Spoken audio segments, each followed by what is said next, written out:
আসসালামু আলাইকুম রহমতুল্লাহি ওয়াবারকাতু। সুপ্রিয় দেশবাসী, আপনারা সবাই কেমন আছেন? আলহামদুলিল্লাহ, আমি ভালো আছি। 3 বছর আগে আমি বিদেশ যাওয়া একজন যাত্রী, ভুক্তভোগী যাত্রী, মানে বিদেশে যাইতে পারিনি, তবে যাওয়ার জন্য আপ্রাণ চেষ্টা করছি। হয়তো আমার ভাগ্যও ছিল না যাওয়ার। তো যাই হোক, সেই যাওয়া থেকে শুরু করে দালাল দাদু ভাইয়ের সাথে যে ঘটনা ঘটে গেছে, এই ঘটনা থেকে আমি একটি সারাংশ ছন্দনীয়ভাবে বলবো। যদি সবার ভালো লাগে তাহলে লাইক, কমেন্ট, শেয়ার করবেন। শেয়ার করে অন্যকে দেখার সুযোগ করে দিবেন। আমি সেই ছন্দময়ী সারাংশ বলার চেষ্টা করতেছি আর কি। যদি ভুল হয় সবাই একটু ক্ষমার দৃষ্টিতে দেখবেন। হায়রে বিদেশ, জীবন করলাম শেষ, বুঝি ঘুরবে ভাগ্যের চাকা, বিদেশ যাওয়ার জন্য দিলাম দালালকে টাকা।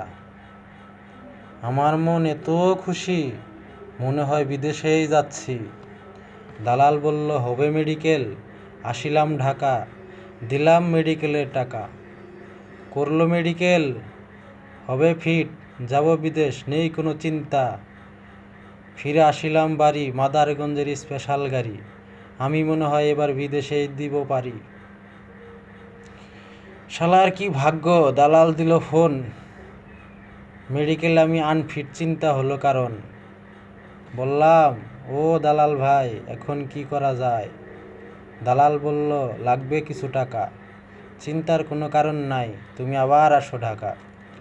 আমি বললাম কেন যাব ঢাকা, তোমার লাগবে কত টাকা?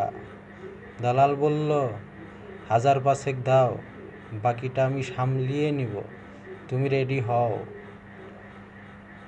এখন কি করি ভাই, কাছে তো আর টাকাও নাই। দালাল আবার দিল ফোন, তাড়াতাড়ি টাকা দাও, না হইলে থাকবে তোমার আনফিটের কারণ।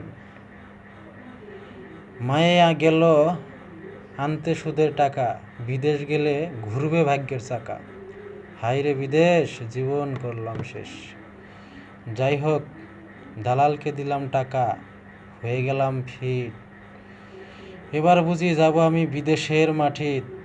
মাকে বললাম চিন্তা করো না আর, বিদেশে যাব, টাকা কামাবো, আসবো বারবার।